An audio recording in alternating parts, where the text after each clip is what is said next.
walking along, and you're walled in on both sides of the trail, kind of walking through a valley. And when you're in big cat country and you start getting that feeling that you're being watched, it's kind of creepy. So I kind of went off trail a little bit and came up on this little ridge here. You can see where I am. It kind of drops off right here, but the views around are spectacular. And then if you look over my left shoulder, you'll see that maybe I was being watched, just not by who I thought I was. Pretty cool. Not something you get to see every day.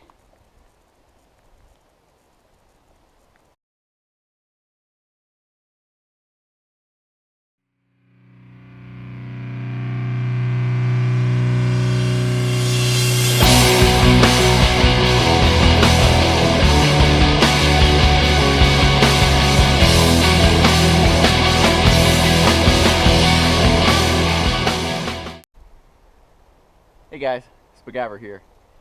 And this weekend I'm out doing a little bit of a backpacking trip up in the Black Hills, the Black Elk Wilderness of the Black Hills. I'm starting today at the Big Pine Trailhead, heading down the Centennial Trail, then hitting Horse Thief Trail, and then heading out into the wilderness to have some fun. So I'll take you along. Enjoy. Hey guys, so I've been out here walking for about 15, maybe 20 minutes. Could be about a mile down the trail right now. And this was the first spot that I've come to where you can kind of start to see a little bit about the ruggedness of the terrain around here. So I'm going to spin you around, let you take a look.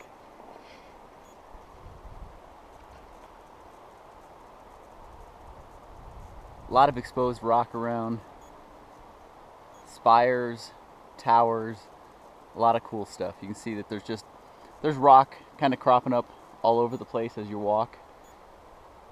But we're headed up into the mountains. I've made it into the Black Elk Wilderness, and so I've reached the first little registration area. What's cool about this area is that it's free to camp, to hike around here. You just need a backcountry permit, but it's all self-registration, and you do it right here. So this is about a mile back into the woods. Come upon this, fill out your registration, attach it to your backpack, and enjoy your trip. That's what we're gonna do.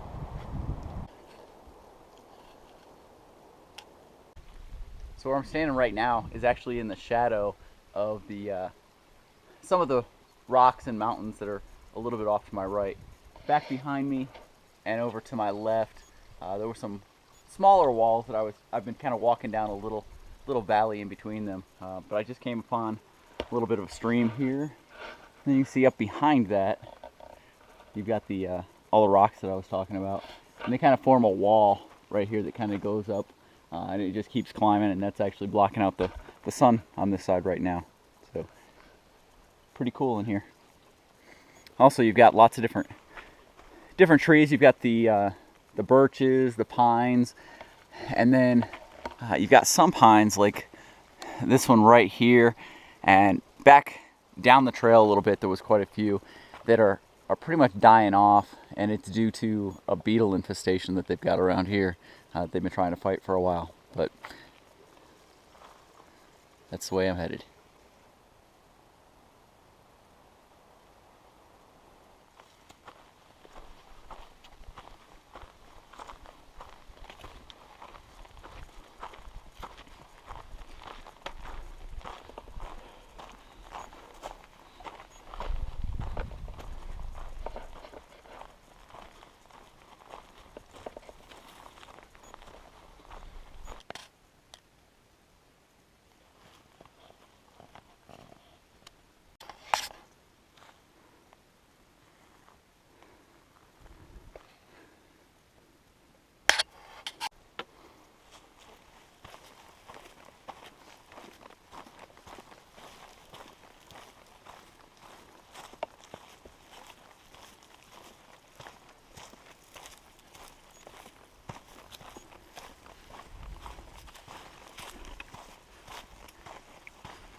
I'm here at the junction of Horse Thief Trail and Grizzly Creek Trail. I've got the creek right off here to my left, and the trail runs to my left and right here. But there's some signs over here on a log saying that that direction it's no longer maintained and that there's a lot of trees down across the trail to consider going a different direction or using a different trail. So I'm going to go that way and see where it takes us.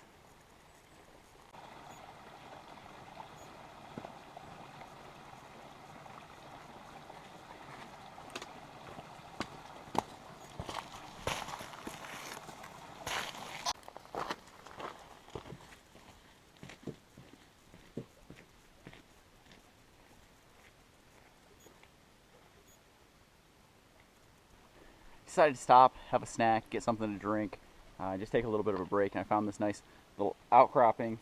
Just came off of the trail up a little knoll. I wanted to show you the view. So down below, you've got the creek that I'm sort of following right now. That's Grizzly Bear Creek, and then you've got some hills, some rocks around me. Then out in the distance, out that way, you can see all the stuff that you've got. Now, what's interesting about this area is when you're setting up hammocks out here, you really have to be careful. You can see a lot of really nice pine trees to hang from, but this is what you've got to be careful of. There's so many that the beetles have destroyed and they've broken off. They die, the winds blow them over. And even today, walking through the trail, this is the maintained side, and I've had to go around or over at least 20 trees so far. So just something you've got to be aware of when you're out here. So I think I found my camp for tonight. The trees behind me will provide a really nice place, a little bit shaded from the wind, but lots of choices on where to hang up the hammock back there. So the trail is actually out that way, kind of out in that clearing down there is where it passes through, and the creek is just on the other side of it.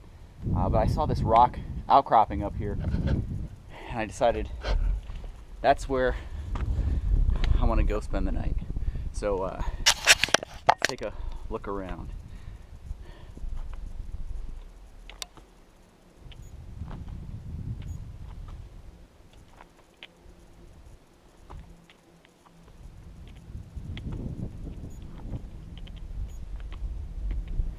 Just about a perfect spot, I'd say. So I wanted to show you guys the hammock setup that I'm using on this trip. A little bit different than what I normally use. Usually I use my half-wit, my Dutch half-wit. For this trip, with it being a little bit colder, I wasn't sure that my underquilt was going to do it, so I decided I was going to bring not only the 30-degree underquilt, but also the Gossamer Gear Thin Light hammock pad. So I've got that in here, and so I decided to bring, this is a Dutch 10-foot Nylon D 1.0 double layer hammock. So double layer, you can see inside I've got the Thin Light, the pad. It's very thin, but it's really effective at keeping you warm. So I've got this set up, got my 20-degree Hammock Gear burrow, my down pillow in there, and then because I wasn't sure how cold it was going to get, I had seen some forecasts about a week out that were calling for 20s. Looks like it's probably only going to get into the mid to upper 30s. Today's been a beautiful day. I got out of the car, it was 58 degrees. I'd say it's somewhere between 60, 65 right now. Gorgeous, a little bit of a breeze, not too bad.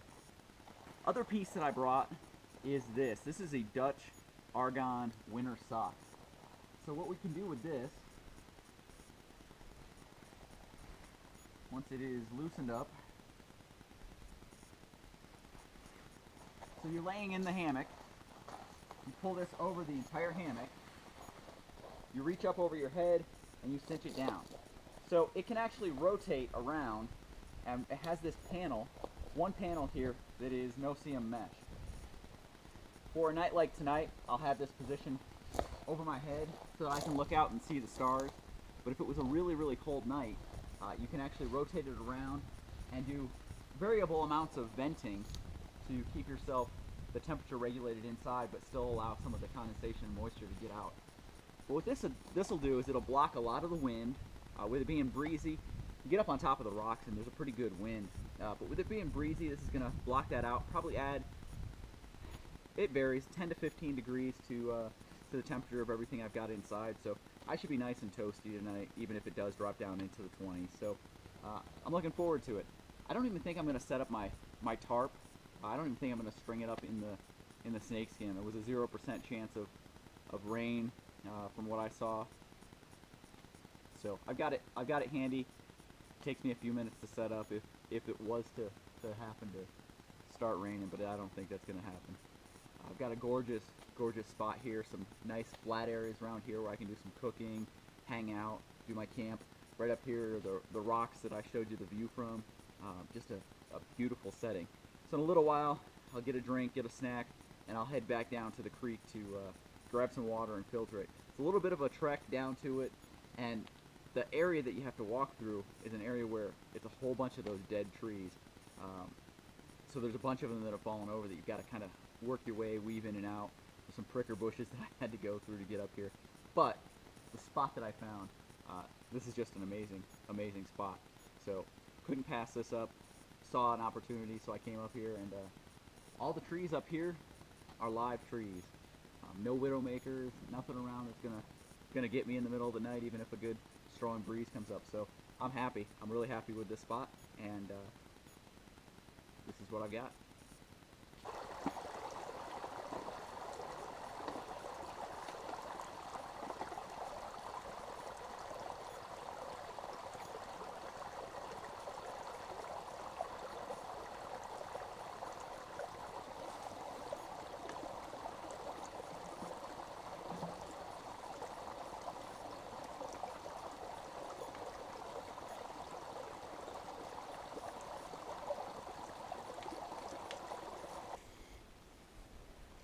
So here's a little of what I had to walk through.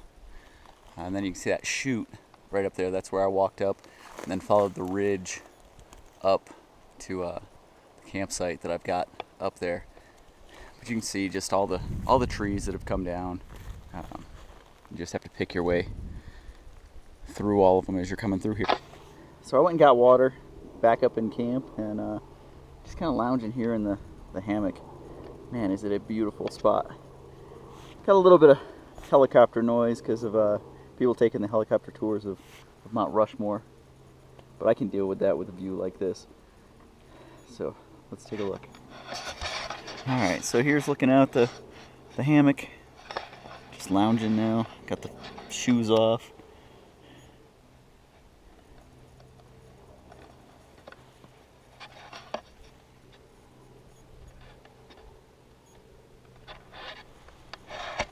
And one of the things I really like about this hammock spot, very few that I've been to, very few spots that I've set up in have had this feature. A nice clear view of the sky above me. So tonight, with that mesh over me, oh, that's if I even have the mesh over me. I may not even have that there. I may just be lounging here looking up at the stars. But it's gonna be a nice night. It's beautiful out here. Weather still is just gorgeous. I couldn't have asked for a better weekend to be doing this out here. I mean, it's about that time where things start getting really cold here in South Dakota. So I think I lucked out. I'm enjoying it.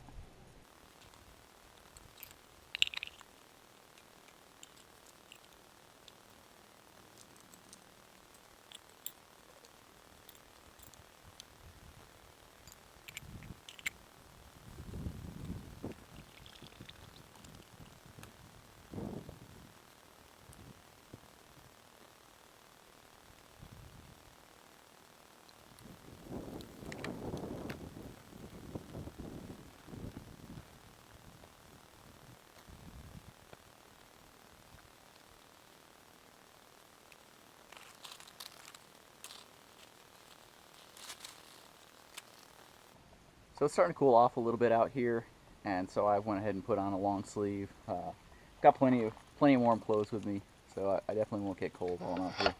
And I went ahead and started dinner, doing a recipe that I made at home. All the recipes I'm doing this time, instead of it being, you know, Packet Gourmet or Mountain House or something along those lines, everything I'm doing this weekend for dinner anyway is stuff that I made at home, dehydrated, and brought with me. This one was one that I made. I wasn't really happy with it. Had some thyme in it, and the thyme really overpowered it. So I'm gonna mix in some Idahoan potatoes. Should mellow down the thyme flavor a little bit, and we'll see how that goes. And if all else fails, I've got some Cholula hot sauce. That'll take care of it.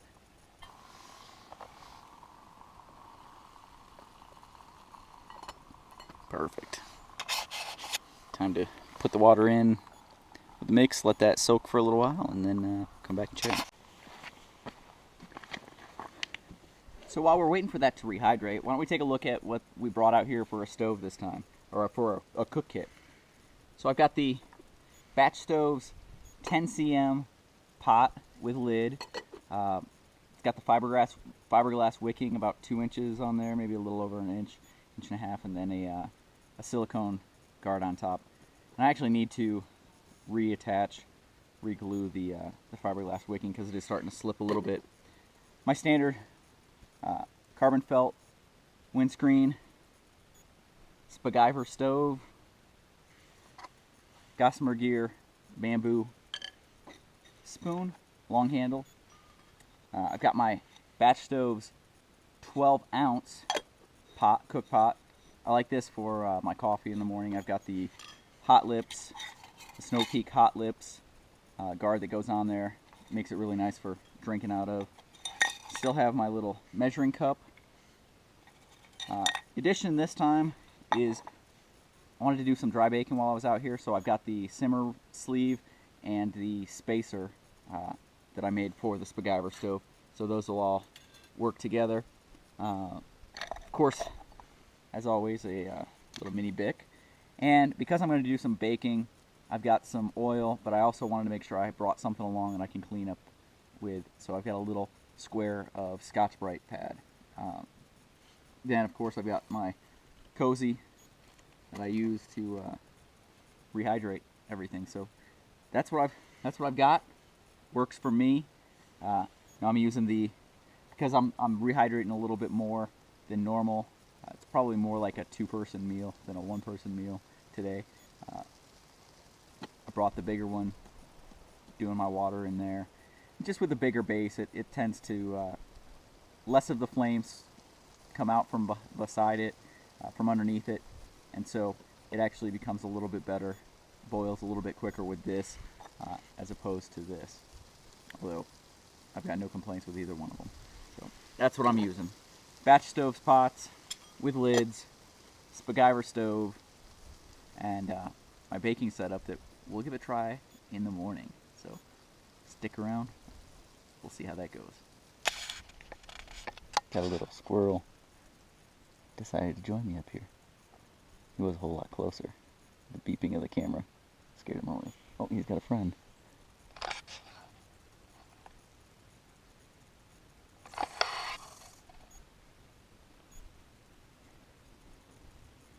They're cool as long as they aren't getting into my food.